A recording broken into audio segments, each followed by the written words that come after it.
Мобильные бригады офтальмологов в течение года помогут жителям отдаленных районов, то есть нуждающимся в помощи не придется выезжать в Якутск. Решение вопросов по перевозке не только врачей, но и специального медицинского оборудования взяла на себя авиакомпания «Якутия». На прошлой неделе офтальмологи побывали в Верхоянском районе. Сергей Алексеев продолжит.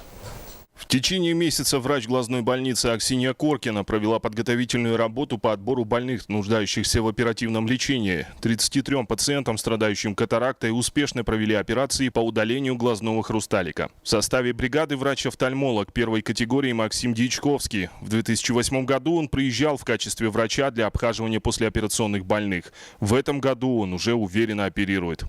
Хотелось бы дальше так сотрудничать с авиакомпанией «Якутия» и с нашим глазным больницам, предоставлять Северному Улусу бесплатную